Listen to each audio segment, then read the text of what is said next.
Informe Nunca Más. CONADEP, Comisión Nacional sobre la Desaparición de Personas. Año 1984. Argentina. Capítulo 1. La acción represiva. Inciso B. El secuestro. Parte 3. Rehenes y ratonera. En los casos que los efectivos intervinientes no encontraran a la víctima en su domicilio, se armaba lo que se denominaba una ratonera, permaneciendo en su casa hasta que ésta cayera en la trampa. En tales situaciones, el operativo de secuestro o chupada se extendía varias horas o días renovando la guardia. En todos estos casos, los familiares eran tomados como rehenes, siendo sometidos a brutales presiones y atropellos. Los secuestradores usaban todo lo que podían para proveerse de comidas y bebidas. A esto se sumaba, naturalmente, la requisa del inmueble y el posterior y casi seguro saqueo de los bienes. Si accidentalmente alguien se hacía presente en el domicilio, era también retenido en calidad de rehén. En el caso de que la víctima principal no apareciera, los secuestradores también podían llevarse a su objetivo secundario, parientes o moradores de la vivienda, tal lo que sucedió en el hogar de la familia Barroca, según el relato del jefe de familia, legajo número 6256.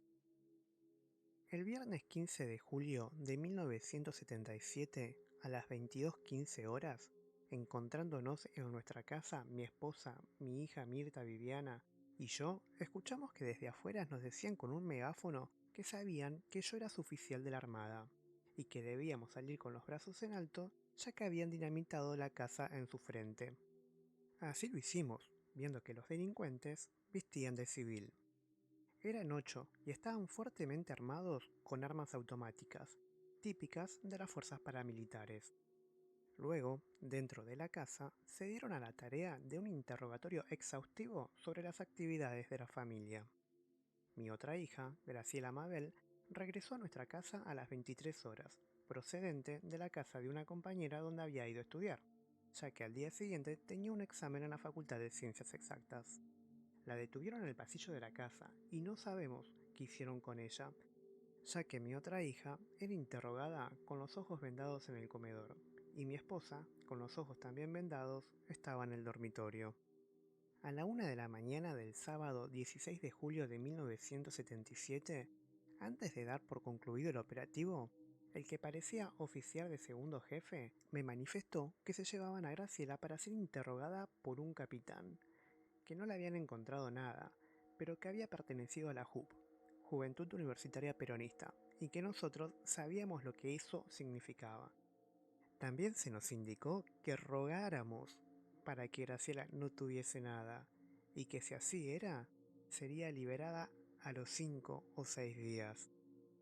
Cuando hice la denuncia en la comisaría de Villa Martelli para denunciar el secuestro de mi hija y el avasallamiento de mi domicilio, se me expresó confidencialmente que no había tal secuestro porque la habían detenido las fuerzas del ejército y de la Superintendencia Federal. El operativo que culminó con el secuestro de Roque Núñez, legajo número 3081, tuvo connotaciones de pesadilla, como se desprende del testimonio de su hija. El día 21 de abril de 1976, a las 4 de la mañana, irrumpieron en mi domicilio varios hombres vestidos de civil. Venían fuertemente armados y se identificaron como pertenecientes de la Marina y de la Policía Federal, y cuyo jefe decía ser el inspector Mayorga. Se llevan a mi papá, que tenía en ese momento 65 años. Al día siguiente, mi hermano Miguel presentó un recurso de habeas corpus ante el juzgado de San Isidro. Ese mismo día, a las 21, volvieron a mi casa llevándose detenida a mi madre. La encapucharon y la trasladaron por 5 días a un lugar que no pudo identificar, donde la interrogaron con mucha violencia. Los integrantes de las Fuerzas Armadas permanecieron en la casa a partir de esa detención. El día 23, al entrar mi hermano Miguel en el domicilio, también fue secuestrado. Durante el operativo, que duró 4 horas el día 21 y 36 horas a partir del día 22, Los responsables no permitieron que nadie me ayudara, ya que soy cuadripléjica, parálisis en los 4 miembros, y debí permanecer en la misma posición sin comer ni ser atendida a mis necesidades fisiológicas, amenazada de continuo para que llamara por teléfono a mi hermana María del Carmen.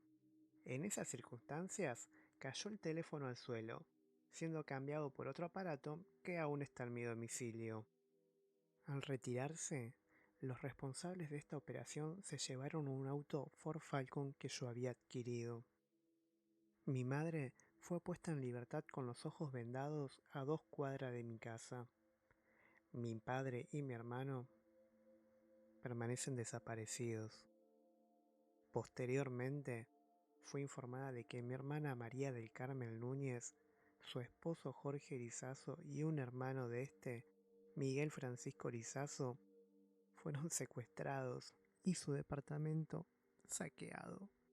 Ellos también siguen en condición de desaparecidos. El botín de guerra. Los robos perpetrados en los domicilios de los secuestrados eran considerados por las fuerzas intervinientes como el botín de guerra. Estos saqueos eran efectuados generalmente durante el operativo de secuestro, pero a menudo formaban parte de un operativo posterior en el que otra patota se hacía cargo de los bienes de la víctima. Esto configuraba un trabajo en equipo bajo una división de tareas bajo un mando unificado. Mi esposo, Jorge Eduardo Alday, fue secuestrado el día 22 de agosto de 1977, entre las 11 y las 12 horas del mediodía, cuando salía de la empresa Carlos Calvo S.R.L. de cobrar sus haberes, relata su esposa en el legajo número 4512, y prosigue.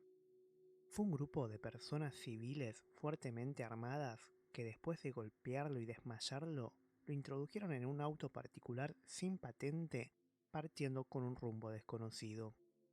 En la misma fecha de la desaparición de mi esposo, a las 16 horas, fueron allanados mis domicilios y el de mis padres, ambos en la localidad de Valentina Alsina, provincia de Buenos Aires, en procedimientos similares, con maltrato, gran despliegue de personas armadas, violando domicilios de vecinos y rodeando totalmente las manzanas. Cuando regresé a mi domicilio, fui detenida en la puerta por esas personas, que tenían a mi madre como rehén por si yo no llegaba. Me vendaron los ojos y me maniataron.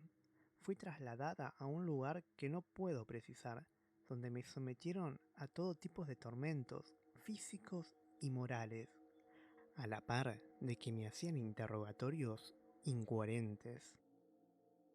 Me liberaron a las 4 horas en las inmediaciones de Villa Domínico. Cuando me detienen a mí y tenían a mi madre como rehén, vi cómo cargaban en camiones todos nuestros enseres y pertenencias, sin rastro de que hubiese persona alguna en este. Cuando fuimos a realizar la denuncia correspondiente en la subcomisaría de Villa Diamante y en la de Valentina Encina, nos informaron que habían actuado en el procedimiento de las fuerzas conjuntas y que éstas habían solicitado área. También en estos casos, la seccional policial correspondiente había sido advertida para que no interviniera ni recibiera las correspondientes denuncias de secuestro y robo. Si bien el saqueo implicaba un beneficio económico para los integrantes de la patota y sus mandos superiores, las motivaciones eran castigar a los familiares de los desaparecidos, extendiendo de esta manera el terror. El 21 de mayo de 1978, a las 13:30 horas, a la quinta que tenemos en Hornos, provincia de Buenos Aires, llegaron unos 7 u 8 vehículos particulares y un furgón de productos alimenticios. Descendieron más de 30 personas que vestían de civil, aunque usaban camisas de fajína debajo de los sacos. Irrumpieron saltando cercos y forzando ventanas de nuestra casa. Mientras tanto, habían obligado a todos los habitantes del pueblo a reunirse en la estación del ferrocarril. Todo lo hicieron por la fuerza. Los colocaron boca abajo, no permitiéndoles mirar ni moverse. El trato fue brutal. Cuando se retiraron, se llevaron detenidos a mis hijos Ronaldo y Verónica, al esposo de mi hija, Daniel Bidón Chanal, y a un empleado nuestro de nacionalidad uruguaya, Luis Carvalho. Los 4 aún siguen desaparecidos. Mientras estuvieron en nuestra casa, destruyeron montones de cosas y se robaron una edición antigua del Quijote de la Mancha, una Biblia del año 1400 escrita en latín restaurada, un diccionario bilingüe de 7000 páginas, una colección de caras y caretas del siglo XIX, una fuste inglesa antigua de virola de plata trabajada, un rifle Mauser de la guerra argentino-paraguaya, artículos de electrónica como radios y grabadores y los marcos de plata de varios cuadros. Torturas en el domicilio de la víctima. En esta suerte de maratón criminal, se registraron casos en que los interrogatorios a las víctimas comenzaban en los propios domicilios, sin esperar al traslado del centro de detención, en presencia de los familiares, víctimas también del feroz tratamiento. Carlos Alberto Campero, legajo número 1806, registra este imborrable recuerdo. Mi madre fue llevada al negocio y bajo amenazas de muerte la golpearon utilizando métodos que ni a los animales salvajes se le puede aplicar. En el negocio teníamos un turboventilador, al cual le cortaron los cables y enchufándolo lo utilizaban como picana. Pero para que esto tuviera más eficacia, destaparon botellas de agua mineral para mojar a mi madre, la cual había sido atada con anterioridad a una silla. Mientras realizaban este acto de salvajismo, otro le pegaba con un cinto hasta ensangrentarle el cuerpo y desfigurarle la cara. Después de haber transcurrido un rato bastante prolongado, optaron por llevarnos a todos, menos a Viviana, de 6 meses de edad, que junto a Griselda, mi hermana de 13 años, quedaron en el domicilio. El 10 de junio me secuestran en mi domicilio en Martín Coronado, declara Jorge César Casilli Urrutia, legajo número 3889. Penetraron por la fuerza unas 10 personas y poniéndome un revólver en la cabeza procedieron a destrozar la casa buscando armas. En un momento me tiraron al piso y con un cable de un artefacto eléctrico comenzaron a torturarme. Mientras tanto, mi esposa fue castigada y golpeada en otra habitación. Después de hora y media de estar en mi casa, me vendaron los ojos y me pusieron en el piso de un coche. Fueron a buscar a un amigo. Conclusiones del operativo secuestro. Con el traslado del secuestrado al CCD, finaliza el primer eslabón del tenebroso periplo. Amenazados y maniatados, se los ubicaba en el piso del asiento posterior del vehículo o en el baúl, sumando al pánico la sensación de encierro y muerte. Se procuraba así que el terror se extendiera más allá de la zona donde se desarrollaba el operativo. A las 3 de la mañana del 3 de julio de 1976, fui trasladada por un grupo de 15 personas vestidas de civil fuertemente armadas, declara Mirta Carabelli de Mansilla, legajo número 4073. Me trasladaron vendada y con un pullover en la cara, amordazada y esposada, en un Renault 12, supuestamente a La Perla, por el tiempo y el recorrido que realizaron. Las víctimas no solo fueron arrancadas de sus hogares o lugares de trabajo, como ilustra la denuncia por la desaparición de Juan Di Bernardo, legajo número 4500. Mi hijo estaba internado en el hospital Alvear a consecuencia de haber sido atropellado por un automóvil. Tenía programada una intervención quirúrgica para el 15 de mayo de 1978. La noche del 12 de mayo de 1978 se presentaron algunos sujetos con guardapolvos blancos, iban armados, obligaron a los pacientes internados en la sala 14 de traumatología a permanecer en sus camas y taparse las caras con las sábanas. Estos sujetos pasaron a Juan a una camilla, lo cubrieron y se lo llevaron en una ambulancia. Tabicamiento. En la totalidad de los secuestros se privaba de la visión a las víctimas. En el lenguaje de los represores se denominaba tabicamiento a la acción de colocarles a las víctimas el tabique o elemento para privar la visión. Ello se efectuaba generalmente en el mismo lugar donde se secuestraba o se chupaba.